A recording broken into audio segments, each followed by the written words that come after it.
大家好，我係 Rayma。今次我哋就睇一部大概係2000蚊港幣嘅一部性價比手機，佢到底喺2025年呢一個科技嘅水準，佢可以俾到啲乜嘢級數嘅硬件，同埋乜嘢水準嘅體驗我哋嘅。咁先後我哋其實都睇過一啲今年4000幾蚊嘅旗艦殺手嘅大對決，再去到都係 Nothing 自己佢哋品牌嘅 Nothing Phone 3A 同 3A Pro， 佢哋嘅售價會稍微比起今日我哋 review 都係嚟自 Nothing 子品牌嘅 CMF Phone 2 Pro 稍微高一啲。而今次都係有一個比較特別嘅外觀設計，要係6.77寸有支援120Hz 高刷新率嘅熒幕，亦都去到3000 nits 嘅最高光亮度。雙卡雙待 5G 支援係可以做到 microSD 插卡3選2嘅配置，5000mAh 嘅大電池，仲有係一啲重點嘅硬件部分都係做咗一啲上一代 CMF Phone 1今一次第二代嘅一啲升級同埋補完。特別喺相機都好有可能係俾到我自己或者係你哋最大驚喜嘅位置。咁呢個我哋一陣間會再認真去試一試。咁循例我哋都總結一下外觀設計。咁佢俾到我一種工業嘅感覺，佢某程度就俾到嗰種 DIY 或者 workshop 手工嘅感覺。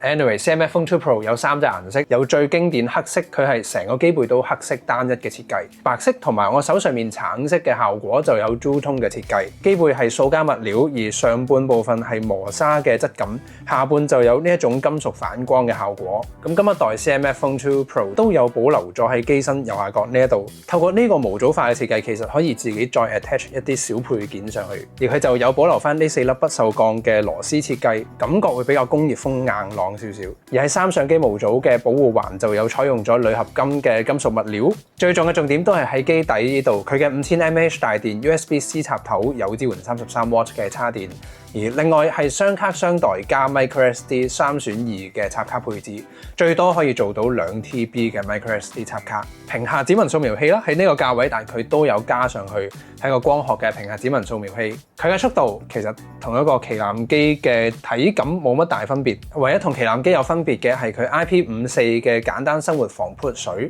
同埋喇叭擺喺機身底側單喇叭配置。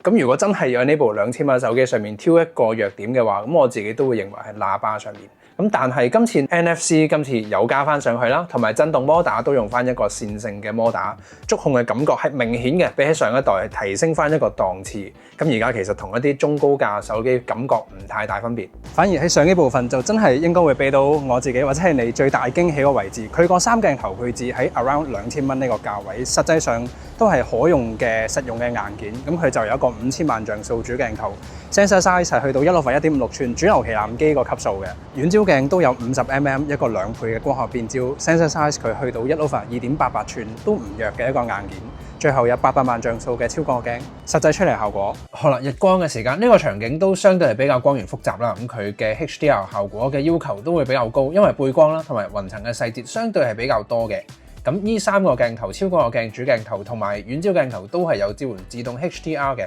而遠焦鏡頭可以做到4倍或者而家10倍嘅數碼變焦，最盡去到20倍啦。咁我自己認為10倍就都會係佢可用嘅一個高嘅水準。而佢嘅 HDR 就比想象中係再有效積極一啲嘅。咁呢個雲層嘅立體感係出到嘅。咁同時間佢後面日落嘅少少唔同層次嘅天空嘅顏色，佢都出到個漸變。咁唯一要喺呢個相機系統上面挑到嘅小毛病啦，或者真係呢個雖然2000蚊嘅手機就唔應該再特別挑剔，咁但係佢喺呢3個鏡頭嘅色溫上面就未做到完全嘅統一。唔同嘅場景咧，佢都有陣時候喺超廣角鏡或者主鏡頭、遠焦鏡啦，佢哋嘅白平衡係未做到一致啦。咁但係 anyway， 即係你除非一個直接嘅對比，咁否則佢哋嘅 HDR 係比想象中積極嘅，咁同埋出嚟嘅效果。咁今次操作嘅時候最 impress 到，其實就喺呢一種接近完全入夜之後嘅臨日落嗰個黃昏嘅效果。佢同一時間喺暗處位置有足夠嘅曝光，而高光位嘅光柱細節佢都有壓翻嚟，咁所以出到呢個雲層嘅細節啦。同時間喺 shadows 暗處雕像嘅位置，佢嘅光亮度同埋細節都出到。好啦，而呢個2倍嘅遠焦鏡頭其實亦都係喺人像模式直接係可以幫到佢做到100mm呢個4倍嘅變焦嘅人像模式。咁佢嘅動態範圍都係啦，人像模式嘅時間都有支援到 HDR， 都係呢個其實係苛刻嘅大背光場景，人像嘅位置有夠光，而後面日落嗰個黃橙色佢出到嘅。咁佢嘅 HDR 喺人像模式一樣都積極，亦都其實喺佢嘅邊緣運算上面都係超出咗一開始對於呢部機，特別呢個價位手機嘅預算。呢個都有機會係另一個驚喜嘅位置啦。咁佢嘅拍片係有支援到 4K， 而除咗主鏡頭喺遠焦鏡 50mm 呢一個都係有 4K 嘅拍片。咁比較可惜就係呢一個相機系統主鏡頭同埋超廣角鏡或者遠焦鏡頭都係冇支援光學防手震，但係拍片嘅時間 4K 啦，佢都有電子防手震。咁就算 even 2倍放大嘅時間，其實都仲出到穩定嘅 4K 片。好啦，咁一陣間我哋會再仔細睇下夜景或者係再終極苛刻嘅一啲低光拍攝。咁但係而家其實現場已經係接近幾乎入黑啦嘅夜晚，仲有少少藍藍地嘅天。咁佢主鏡頭同埋遠焦鏡其實都用咗一個相對比較慢嘅快門，但係佢其實仲係出到一個銳利 sharp 嘅細節。咁佢亦都有一個積極嘅 HDR 喺夜景嘅時間係 work 嘅。咁3個鏡頭都係有呢個 HDR 嘅效果，所以就出到呢個藍藍地嘅天，佢仲係把握到。同時間佢喺高光位嘅城市燈光嘅複雜光源，佢其實都有將高光嘅細節壓到翻嚟。咁出咗嚟嘅效果，包括喺低光嘅拍攝，其實係超出咗一開始對呢部機嘅期望啦，或者預期啦。好啦，最後嘅測試再苛刻少少嘅夜景，咁呢個喺暗嘅位置，包括喺個海水或者一個天空嘅位置，其實佔畫面比例比較多。咁一般喺中價或者入門手機係比較容易出事。咁 CMF Phone 2 Pro 今次出咗嚟嘅效果，都係因為主鏡頭係有1/1.56寸大 sensor， 同埋遠焦鏡頭嘅 sensor size 都唔算細嘅。咁出咗嚟嘅效果其實就可以真係若干幾年前嘅旗艦機先至可以做到呢一類型嘅水準。咁今次係呢個2000蚊相對中價啦，或者係偏入門嘅價位嘅手機，佢可以做到呢一個終極苛刻嘅夜景啦。佢仍然喺呢個海水嘅位置可以出到一個銳利嘅效果。同埋天嘅位置，其實佢冇話太多嘅雜訊啦，成張相出嚟嘅顏色同埋光亮度亦都到位嘅。咁佢出咗嚟嘅夜景效果，咁我相信大家哋睇到個畫面嘅時間，都會係認為佢係有超出咗呢個價位嘅水準㗎啦。所以我自己就會認為 CMF Phone 2 Pro 反而相機位置會係俾到我最大驚喜，或者係超出預期嘅位置。雖然有機會你入手呢部機未必係你唯一嗰部手機，或者你係俾屋企人用嘅時間，咁佢其實可以獲得到一個可靠嘅相機系統。OK， 翻到嚟咁，除咗相機之外，咁相機頭先睇咗係有驚喜嘅，咁反而係熒幕啦，睇翻頭先我哋影嘅相，同埋喺影相嘅時間，戶外夠唔夠光嘅，咁呢個都係相當之重要。咁 CMF Phone 2 Pro 嘅熒幕尺寸係去到6.77寸，解像度都會係標準嘅 Full HD Plus。反而佢會喺2000蚊呢個價位，但係都俾到120Hz 嘅高刷新率，同埋佢係有支援到最高3000 nits 嘅最高光亮度。咁呢個係講緊 HDR 嘅內容喺熒幕局部嘅位置最高嘅峰值亮度啦，亦都有埋2160Hz 嘅 PWM 調光 ，HDR10 Plus 嘅支援亦都竟然係有嘅。咁呢塊 AMOLED 熒幕喺顏色顯示同埋光亮度上面都冇得特別大去挑剔，特別真係接近一個旗艦機嗰種嘅體驗。都係啦，唯一如果真係一定要挑剔嘅話，咁佢嘅熒幕4邊邊框係做到對等，冇特別闊嘅下巴。但係佢嘅邊框本身就都唔係我自己見過最幼嘅。同埋再仔細睇睇喺熒幕正面面板同埋喺機身中框或者係成個機背背殼呢一個位置過渡位置，都有一個塑膠嘅緩衝層啦。咁過往嚟講，呢類型嘅設計都的確會係擺喺一啲性價比或者係中檔或者係入門嘅手機為主嘅，但係實際上佢理論上都可以幫到呢個熒幕面板可以加到一層嘅保護，即係會跌電話落地嘅時間可以耐用度上面做到某程度嘅提升，同埋佢原生出廠嘅時間都有埋呢個保護貼。Anyway， 電池續航力同埋效能測試我哋都完整咁睇一次。首先喺處理器上面 ，CMF Phone 2 Pro 就應用咗 MediaTek Dimensity 7300 Pro， 佢係一款4nm 工藝製成嘅處理器啦，同埋8核心嘅架構，而佢有4個大核心係 Cortex A78嘅架構，而有4個 Cortex A55嘅小核心。咁呢個處理器嘅核心架構大概可以追溯到 Snapdragon 865，即係大概4-5年前嘅旗艦機。咁實際上放喺而家嘅 Apps 同埋應用同埋跑分測試上面，咁首先呢個係 CPU 嘅純效能輸出嘅峰值效能喺 Geekbench 6上面，實際出嚟佢會比上年推出嘅 Nothing Phone 2A 大概好咗15% 左右嘅，而但係亦都未去到今年嘅 Nothing Phone 3A， 介乎喺兩者中間嘅，大致就係接近到 Snapdragon 7 Gen 3嘅水準。好啦，咁真係打機起上嚟喺 3D Mark Wildlife Unlimited Stress Test 嘅壓力測試上面，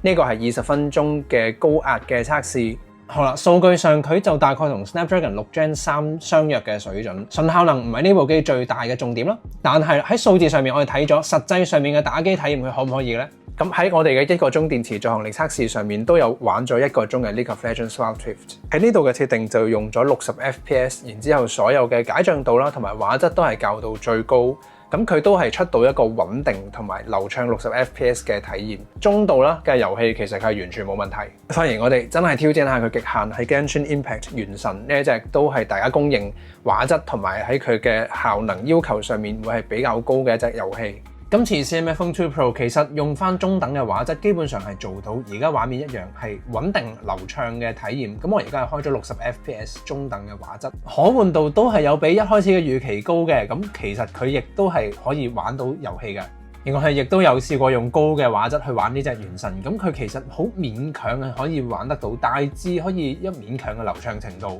但係我自己會建議喺呢部機真係始終唔好太苛刻嘅要求，用翻中等嘅畫質就會有一個穩定少少、穩定流暢嘅效果。OK， 反而喺實際嘅操作上面 ，CMF Phone 2 Pro 佢都係其實預載咗建基於 Android 15系統嘅 Nothing OS 3.2。你打開 App Launcher 之後，係啦，佢嘅 App Launcher 同埋成個界面其實係比較接近公版 Android 啦，而你會見到全套嘅 Google Apps。OK，Nothing 自家嘅系統 Apps Gallery 都係今次新加嘅，咁佢嘅界面都係有一版係按照時序可以睇翻所有嘅相。中間嘅呢版就分翻唔同嘅 album， 有唔同嘅圖片庫啦。而喺搜尋咁關於人咧，咁暫時我呢部機就淨係影過我自己嘅相，咁佢就有翻我自己個樣，咁你可以快速就篩選翻同唔同人物影嘅相，直接搜尋都可以啦。咁你可以揾翻唔同嘅字眼，咁呢類型嘅功能有機會你都唔係第一次見，咁反而佢喺圖片編輯嘅功能上面，咁喺目前嚟講佢係會直接 redirect 翻我哋去 Google Photo。咁包括 Google Photo 嘅 Magic Editor， 我哋喺呢部機上面係一樣可以用得到。其實我哋就可以直接圈翻我哋想喺呢個畫面入面要移除嘅物件或者係人，佢都會連翻用 Google 嘅 AI， 所以佢出咗嚟嘅效果絕對一啲都唔弱。咁 Nothing 自家嘅系統 Apps 都為數唔多啊，咁我哋都可以再 go through。咁佢仲有一個 Voice Recorder 嘅錄音 App， 主要都係跟翻 Nothing 自己一套設計言語，咁成個界面操作上嚟就會再一體化嘅。天氣 Apps 呢度會睇得再比較明顯少少，咁佢都係會用晒所有 Nothing 嘅字體去呈現而家嘅天氣。反而係 Nothing X 呢一隻 App， 佢係用嚟控制翻 Nothing 自家嘅真無線耳機 CMF by Nothing 啦 ，CMF Buds 2。咁呢個 app 裏面直接可以控制到，視乎你嗰隻耳機啦。咁呢隻佢可以做到有適應性嘅 ANC 或者其他高中低嘅 ANC 嘅設定，同埋佢都有一個 Ultra Bass 嘅，咁開咗佢就會增強低音模式。均衡器嘅調校，仲有 Spatial Sound 嘅，開咗之後咁好明顯睇戲睇片嘅時間，佢嘅聲場立體聲個包圍感會再臨場一啲嘅效果，同埋最主要呢隻耳機襯翻個款，咁就橙色一樣啦。另外係呢個 Essential Space 嘅 app， 咁呢個功能其實就再配合咗機身側邊嘅按鍵，咁佢嘅擺位其實下面呢個掣係 Essential Key， 上面嘅先至係電源掣。咁其實我自己係經常都會撈亂，咁如果佢哋將 Essential Key 放翻上面，電源掣擺下面，反而我自己認為嗰個操作嘅直覺感係會再直覺少少。但係 anyway， 咁呢個 Essential Key 嘅實際作用其實佢係一個快速嘅一鍵截圖，而佢係會將你嘅截圖可以再長撳，然之後就錄音講嘢嘅，好似而家我講緊嘢咁，你可以應對翻而家嘅熒幕截圖嘅畫面，再去講一啲你想即時記低嘅嘢啦。咁然之後佢就會將我哋嘅語音變翻做文字，再去做整合摘要嘅形式，再列出翻喺呢一個截圖下面。然之後你再可以將呢啲嘅截圖再去分門別類去唔同嘅 collections， 好似唔同嘅 album 咁樣。而最後 Google Gemini 都喺 CMF Phone 2 Pro 上面喺香港用翻 VPN 啦，咁其實全套功能都係可以應用到。咁佢都其實好大程度咁可以將呢部手機嘅 AI 功能啦，係提升去到一個極高嘅水準。咁實際喺一個手機嘅應用上面，佢都已經係可以完美咁兼容到所有嘅 Google Apps、Google Maps 啦、Google Keep Note 嘅筆記簿啦、YouTube App 嘅片嘅整合摘要。咁佢作為手機嘅助手，佢就再有 AI 生成嘅能力，同埋上網搜尋嘅能力。OK， 最後電池續航力今次有5000mAh 嘅大電，而佢放喺今次唔係主打效能嘅處理器上面，而佢又有 4nm 嘅工藝製程，相對比較先進嘅製程，咁佢嘅續航力都會係值得我哋去期待。咁所以我哋用翻一半嘅熒幕光亮度，播1個鐘嘅 YouTube 片，睇1個鐘嘅 Facebook， 最後玩1個鐘嘅 League of Legends Wild Rift。咁電池容量都有實際反映喺佢嘅實際電池續航力上面啦。咁 CMF Phone 2 Pro 佢嘅處理器同 CMF Phone 1嘅架構都類近同埋一樣嘅電池容量，咁佢哋嘅表現出嚟實際都接近嘅。而電池容量去到6000或者再大電嘅中階機，亦都用一個唔係太強悍效能嘅處理器嘅情況之下，咁續航力就會再好。咁但係用翻今次測試嘅比例計算，今次 CMF Phone 2 Pro 可以持續用到11個鐘加6分鐘，咁視乎你打機多啲啊，定係你會上網睇片多啲。咁呢個測試就係一個綜合嘅測試，乜都有啦。